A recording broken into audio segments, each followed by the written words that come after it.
My son banned me from his wedding. Days later, at the family estate meeting, he threw me out, saying, "Only those with a real stake sit here." I quietly dialed my lawyer. "I'm thrilled you're here to hear my story. Stick with me until the end, and please comment the city you're watching from. I'd love to know how far this reaches." I never thought, after 42 years of marriage, I'd be standing outside the grand boys' ballroom, watching my son's wedding through a tinted window like some uninvited stranger. Yet there I was, Margaret Larson, 70 years old, clutching my purse with shaking hands, tears burning my eyes as I saw Stephen exchange vows I wasn't allowed to witness from inside. "You can't come in, Mom." His voice still cuts through me, cold and final, like a door slamming shut. My own son, the boy I raised, stood on the venue steps that sunny afternoon and blocked my path. "You don't belong here after how you treated Dad." Treated Thomas? The accusation hit like a slap, so absurd I couldn't even respond. Thomas and I had our share of arguments, like any couple, but we loved each other deeply, built a life together, raised a son, ran a business side by side. How could Stephen twist that into something ugly?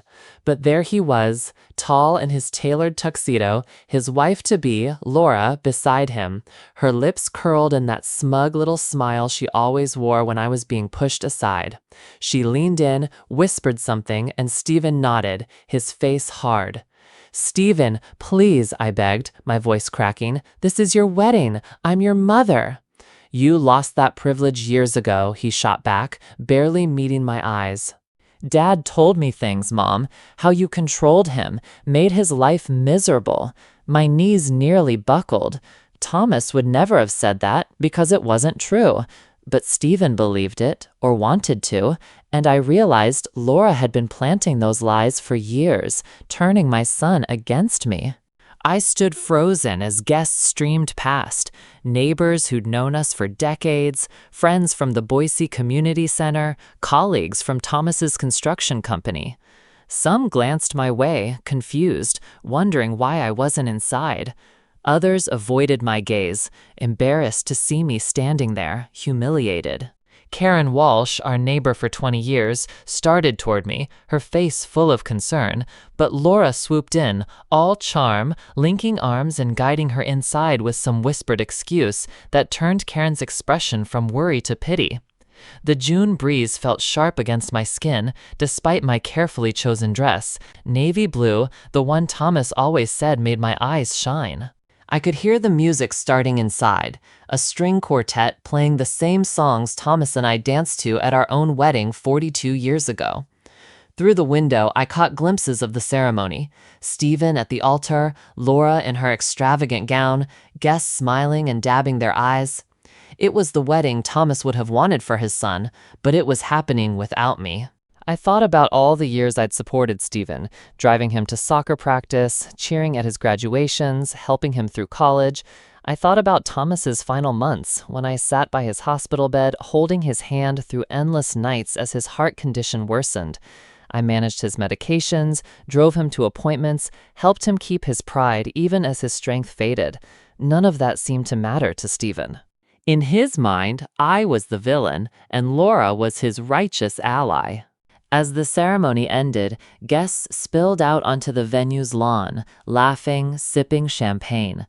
Stephen and Laura posed for photos, the picture-perfect couple, while I pressed myself against a tree, trying to disappear. Laura caught my eye through the crowd and gave me that faint, triumphant smile. I didn't follow them to the reception. I couldn't bear to stand outside another window, watching a celebration I was barred from. Instead, I drove back to the house Thomas and I had built together, a sprawling ranch-style home on the edge of Boise, still filled with his scent, his old flannel shirts, the coffee mugs he loved. I sat in his favorite recliner and cried until my eyes ached. But even through the grief, something else stirred inside me, a quiet resolve I hadn't expected. Stephen thought he could erase me from his life, rewrite my marriage to suit his story. He thought he could humiliate me, and I'd just take it. He was wrong. Thomas was always careful, meticulous in everything, from his construction projects to our family finances. Sitting in that silent house, I started remembering things he'd said during his final weeks, words that didn't make sense then, but now felt like pieces of a puzzle. "Trust me, Maggie," he'd whispered one night when the pain was bad.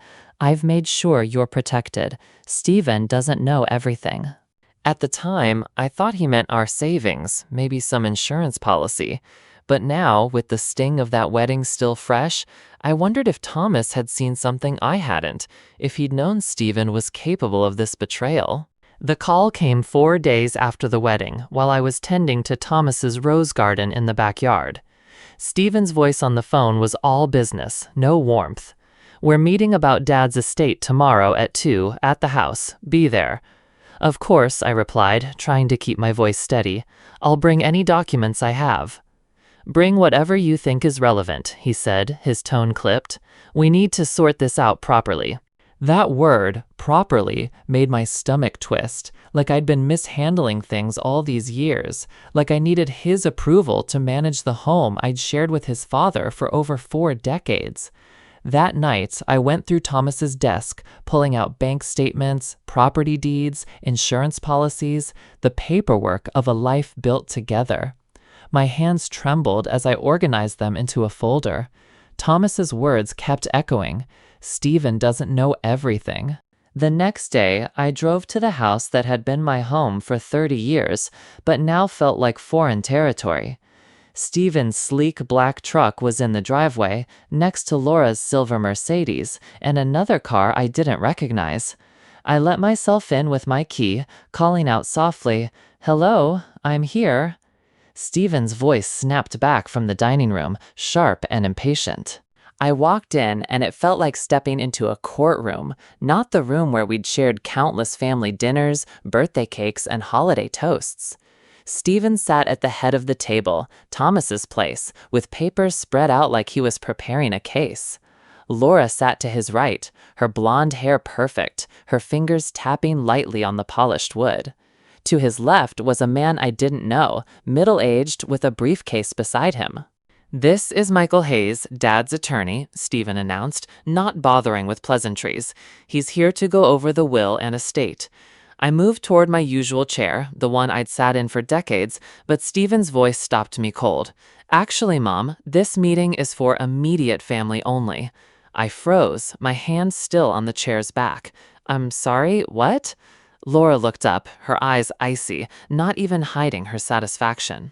"Stephen means this is for people who actually have a claim to Thomas's estate." The words hit like a punch.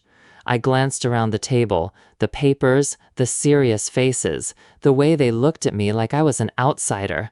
"Thomas was my husband," I said, my voice barely above a whisper. Stephen's jaw tightened. "Yeah, and you made his last years hell." "Did you think we didn't see how you controlled everything? Kept him from his friends? Made him feel guilty for spending time with me?" Each accusation was a dagger, each one a lie, but the conviction in his voice made me question myself for a moment. "Stephen, that's—" I started, but he cut me off. "This table is for people who have rights here, people Dad actually cared about." The cruelty stole my breath. I stood there, clutching my folder, feeling smaller than I ever had. Michael Hayes shifted in his seat, clearly uncomfortable. "Maybe we should discuss this privately," he suggested. "No," Stephen said, his tone final. "Mom needs to understand her place. Dad may have stayed married to you, but that doesn't mean you're entitled to anything that should go to his son." Laura leaned forward, her voice dripping with fake sweetness. "Maggie, surely you see Stephen's the one Thomas relied on lately. You're fine with your pension and that little savings account." "Stephen has a family to think about, real responsibilities. As if caring for a dying husband wasn't a responsibility, as if 42 years of marriage meant nothing." I looked at Michael Hayes, hoping for some clarity, some legal sense to cut through this nightmare, but he avoided my eyes, unwilling to challenge Stephen. "I think you should leave," Stephen said, his voice like a gavel. "We have important matters to discuss, and frankly, your presence isn't appropriate." The dismissal was absolute. I stood there, looking at my son, the boy I'd raised, loved, worried over, and saw only a stranger taking pleasure in my pain. "Stephen," I said one last time, my voice a whisper. "Please." "Goodbye, Mom," he replied. I walked out of that dining room on legs that felt like they'd give out. Behind me, I heard their voices resume, papers wrestling, dividing up Thomas's life without me. But as I reached my car, something shifted inside me. The fog of shock began to lift, replaced by a sharp clarity. Thomas had always been careful, always protected me in ways I didn't always see.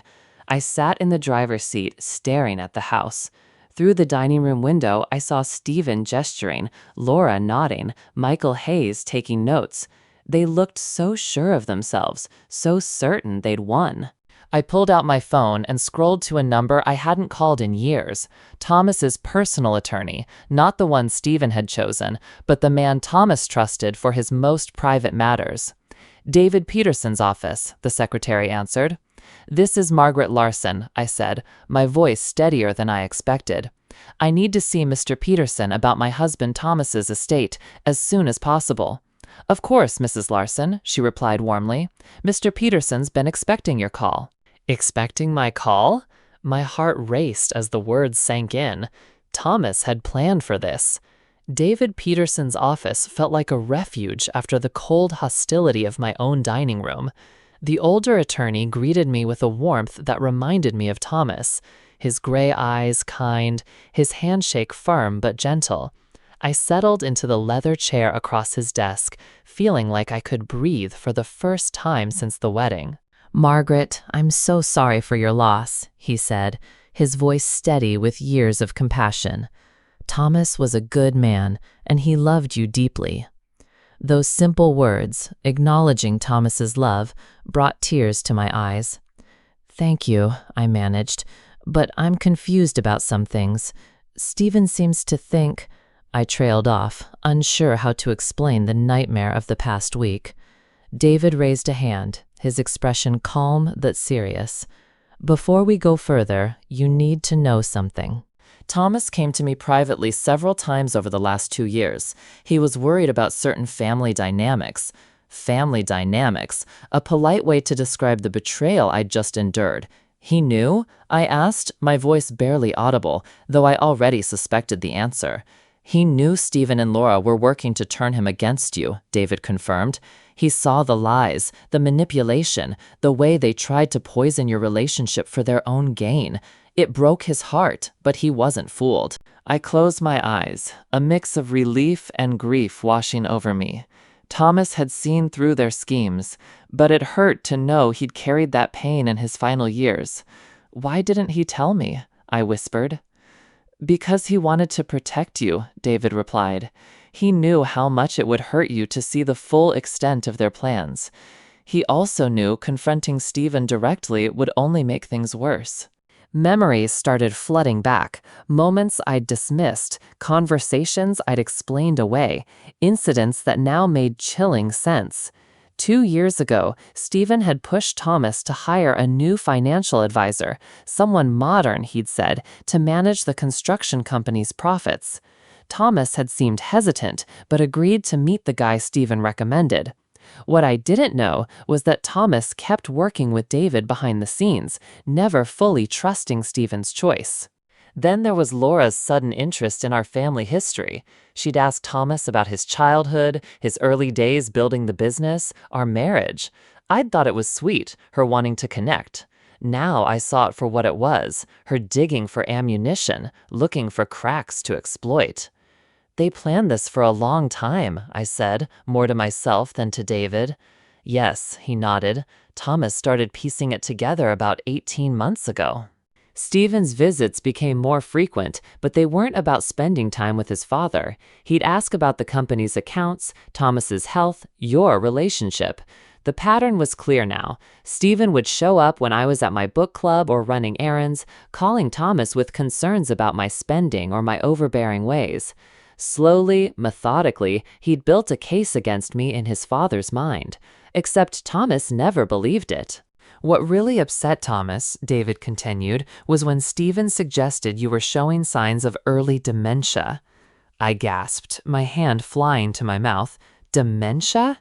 Yes, David said, his tone grim. Stephen claimed you were forgetting things, misplacing keys, mixing up appointments, said Thomas needed to protect himself legally. He pushed for a new will, a trust that would cut you out of any major inheritance, claiming it was for your own good. The manipulation was staggering. Stephen hadn't just tried to turn Thomas against me, he'd tried to paint me as incompetent. But Thomas saw through it, David assured me. That's when he decided to act. He reached into his desk and pulled out a thick manila folder. Thomas spent months documenting everything, every conversation, every suggestion Stephen made, every lie Laura told about you. He wanted to be certain of their motives before making his final decisions. What decisions? I asked, my heart pounding. Thomas created a new will, David said, one Stephen knows nothing about. He also set up financial protections to ensure you'd be secure no matter what Stephen tried after his death. I stared at the folder, barely able to process it. Thomas had known this would happen, known Stephen would try to erase me. He hoped it wouldn't come to this, David added, but he prepared for it. Thomas, even as his heart failed him, had been meticulous, working to protect me while I thought he was just resting or making calls to old business partners. I remembered those late nights, hearing the soft click of his laptop, his hand squeezing mine as he said, "Don't worry, Maggie, everything's going to be fine." He'd been outmaneuvering Stephen and Laura, even as he fought his illness. "There's more," David said, his voice turning serious. Thomas left specific instructions about how this should be revealed. He wanted Stephen to show his true character first, without interference. He said it was important for you to see exactly who your son had become. The wisdom of that plan hit me hard. If Thomas had confronted Stephen while he was alive, Stephen might have played innocent, changed tactics, been more subtle. This way, Stephen had shown his hand completely, burned every bridge with his cruelty. "So what happens now?" I asked. David smiled, a glint of hope in his eyes. "Now we give Stephen what he wants, a family meeting where everything is laid bare." He picked up his phone. "It's time to schedule the real reading of Thomas's will." As he made the call, I felt a spark of anticipation, something I hadn't felt since Thomas's diagnosis. Stephen thought he'd won, thought he'd rewritten my place in our family. Thomas had other plans. The meeting was set for the following Thursday, 6 days after that disastrous family meeting. David's office called Stephen, and I could only imagine his irritation at the news.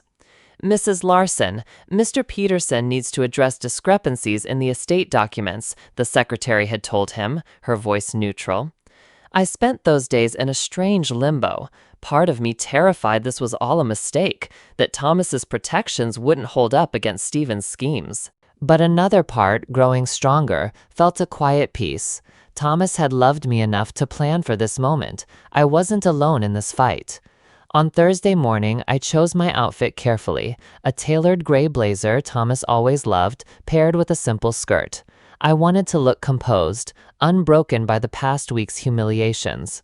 When I arrived at the house, Stephen's truck and Laura's Mercedes were already there, alongside Michael Hayes' sedan and a car I didn't recognize.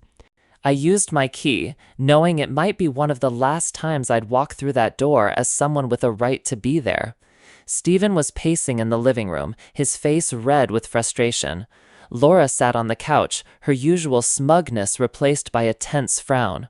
Michael Hayes stood by the window, checking his phone nervously.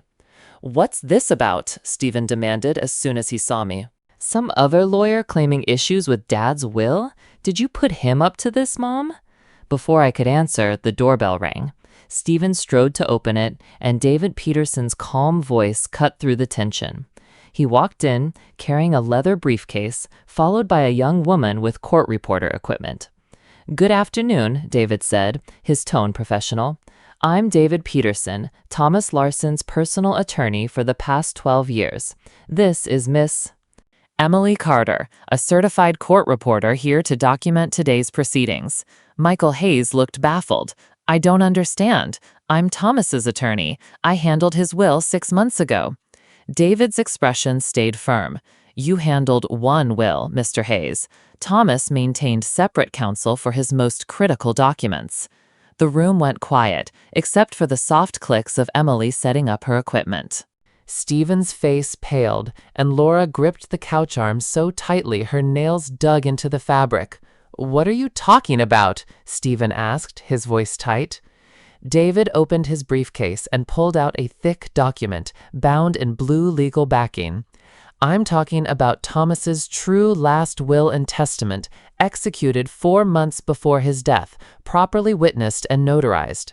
He looked around the room, his gaze steady. Thomas was clear about how this should be presented. He wanted certain behaviors documented before the real terms of his estate were revealed. Stephen sank into a chair, the color draining from his face. "That's impossible," he said. "Dad and I went over everything. He showed me the will." "Yes," David replied. "Thomas told me about those talks. He also told me about your suggestions that your mother was mentally unfit, your push for financial guardianship, your concerns about her handling an inheritance." The words hung heavy, like a judge's verdict. Laura shifted, finally speaking. Thomas was clearly confused in his final months. "Whatever he told you was probably affected by his medication." David's smile was icy. "Thomas was sharp until the end, as confirmed by 2 independent medical evaluations he requested to prevent exactly that kind of challenge." He opened the will, clearing his throat. Thomas was explicit in his final document. He addresses the attempts to manipulate him, the lies told about his wife, and his disappointment in his son's character. Stephen shot to his feet. "You can't be serious." "Dad wouldn't disinherit his own son." "You're right," David said calmly. "Thomas didn't disinherit you entirely. You're mentioned in the will." He flipped to a page. "To my son Stephen, who has shown his true character in my final years, I leave the sum of $10,000. This reflects what I believe he would have deserved had he treated his mother with basic respect." Silence swallowed the room. Stephen's mouth opened, then closed, like he couldn't find air. "That can't be legal," Laura snapped, her voice sharp. "A son has rights to his father's estate." "Actually," David replied, "in Idaho, a person can distribute their assets as they see fit, provided they're of sound mind and not coerced. Thomas's medical evaluations and detailed records make this will nearly impossible to contest." He continued reading. "The remainder of my estate, valued at approximately $10 million, including this house, all financial accounts, investments, and personal property, goes entirely to my beloved wife, Margaret, who stood by me faithfully for 42 years and deserved better than the treatment she received from my son." The room spun around me. $10 million. Thomas had left me everything. But David wasn't done. Thomas also included provisions regarding Stephen's behavior.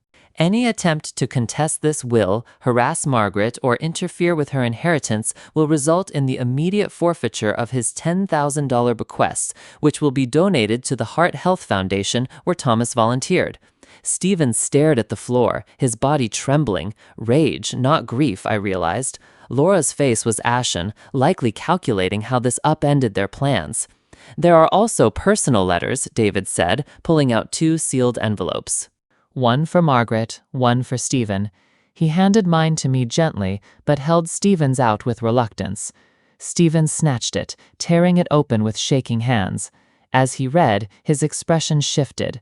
Disbelief, anger, and maybe, just maybe, a flicker of shame. The letter was short, but whatever Thomas wrote hit hard. "He knew," Stephen whispered, more to himself. "He knew everything." David packed his documents with the same care Thomas always showed. "The estate will be settled within 30 days. Margaret, you'll need to come by my office next week for the paperwork." As he and Emily prepared to leave, Stephen looked at me for the first time since the reading began. For a moment, I saw the boy I'd once known, the one who'd run to me with scraped knees.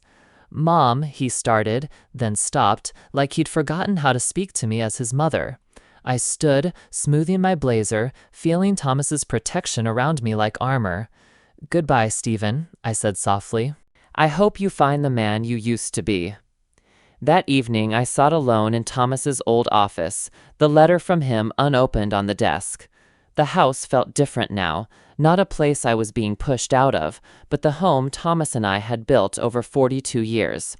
Stephen and Laura had left right after the will reading, their faces tight with shock and anger. Michael Hayes mumbled something about misunderstandings before hurrying out behind them. The silence they left wasn't empty. It was filled with Thomas's presence, his love, his careful planning that had shielded me even after he was gone. With trembling fingers, I opened the letter. "My dearest Maggie," it began in his familiar handwriting, a little unsteady from his illness, but still unmistakably his. "If you're reading this, the worst has happened. Not my death, which we knew was coming, but Stephen's betrayal, which I prayed wouldn't come to pass." I stopped, tears blurring the words. Thomas had hoped Stephen would prove him wrong, show some decency after his death, but he'd planned for the alternative. "I saw everything," he wrote, "every lie Laura fed Stephen, every suggestion that you were failing me, every attempt to turn my final months into a weapon against you. It broke my heart, but it opened my eyes to who our son has become." The letter laid bare things I hadn't known. Phone calls where Stephen claimed I was taking advantage of Thomas's illness. Conversations where Laura hinted I was only staying married for the money. Meetings where they showed Thomas evidence of my supposed mental decline, forgetting to lock the car, misplacing my phone. "They underestimated me," Thomas wrote. "They thought a dying man wouldn't notice their schemes or have the strength to fight back. They were wrong." He documented everything, recorded calls where Stephen talked about managing Mom after he was gone, screenshots of texts between Stephen and Laura planning their strategy, even photos of financial documents Stephen tried to access without permission. "This isn't about the money," Thomas continued, "though I know the $10 million will give you security. This is about respect. This is about ensuring the woman who loved me for 42 years isn't destroyed by the greed of people who should have protected her." I gasped at the next part. "Stephen doesn't know I was aware of his plans for the wedding. Laura sent him texts about keeping you away from the ceremony to avoid a scene. They discussed how to present themselves as the perfect couple while painting you as unstable. I have copies of it all." Thomas had known, even as his heart failed, that Stephen would bar me from his wedding. The thought that he'd faced his final days carrying that knowledge sparked a rage so sharp it startled me. But the letter shifted, softening my anger with deep sadness. "What hurts most isn't their greed," he wrote. "It's their willingness to destroy you to get what they want. Stephen was a good boy once. You were an incredible mother, but somewhere along the way, he chose to become someone I don't recognize. Laura saw his weaknesses and used them, but the choices were his. Attached were photocopies of texts that showed Laura in an even uglier light. She'd called me that old woman and discussed how to handle the inheritance once Thomas was gone.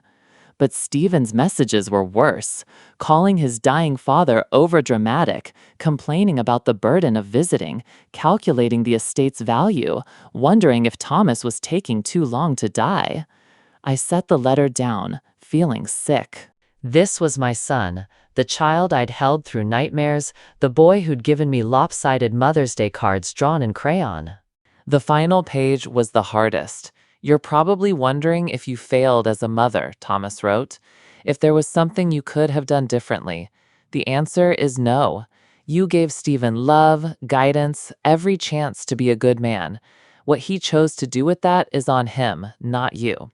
I'm leaving you everything because I trust you to use it wisely. Live the life we dreamed of, Maggie. Start that scholarship fund we talked about. Travel, paint again. Be kind to those who deserve it. You've earned every moment of peace coming to you. If Stephen ever comes to his senses, if he tries to make amends, forgiveness is your choice alone. You owe him nothing now." The letter ended with words Thomas had said countless times. "I love you more than words can express. Always and forever, your devoted husband, Thomas. I held the letter to my chest, sitting in that quiet office as the Boise evening settled in. Outside, neighbors were grilling, kids were biking, dogs were barking, normal life going on while mine had been transformed. My phone buzzed with a text from Stephen. "We need to talk. There's got to be a way to fix this." I stared at it, then deleted it without replying. Thomas was right. Stephen still thought this was something he could negotiate, manipulate. Another text came through, longer. "Mom, things got out of hand at the meeting. Maybe we said things we didn't mean." Dad was clearly influenced by his illness. We can contest this, but it'd be better if we worked together as a family. As a family. After everything he'd done, he still thought that word would sway me? I turned off my phone and walked through the house that was now truly mine. In every room, I felt Thomas's love, his protection, ensuring my life's final chapter would be my own to write. 3 months later, I stood in the empty living room of the home we'd lived in for 30 years, watching the moving truck pull away. The house sold quickly. A young family with 2 kids loved the big backyard and the open kitchen where Thomas and I had shared so many meals. It felt right that the house would echo with laughter again, with the chaos of a new generation. Thomas would have approved. Stephen had tried to reach me 15 times since the will reading, calls, texts, even a letter from his lawyer threatening to contest the will, despite David's warnings about the consequences. That $10,000 bequest was gone now, forfeited when Stephen filed the paperwork. True to Thomas's wishes, it went to the Heart Health Foundation, who sent me a kind note about a memorial fund in Thomas's name. I didn't respond to Stephen's attempts. What was there to say? Thomas's letter had made everything clear. Stephen's actions had shown who he'd chosen to be. My new home was a bright 1-bedroom apartment in Meadowview, a lively senior community 30 minutes from our old neighborhood. It wasn't one of those dreary places people go to fade away. It had painting studios, a gardening club, a weekly book group. I chose a unit with a balcony overlooking a courtyard. The walls painted a soft sage green that reminded me of our first home together. I furnished it with pieces that held good memories: a quilt Thomas's mother made, a lamp we'd bought on our 20th anniversary, and left the rest behind. Thomas's photo sat on a small table, not framed in mourning black, but surrounded by treasures from our life: a pebble from a hiking trip, a dried rose from our 30th anniversary, a tiny wooden house he'd carved when he retired.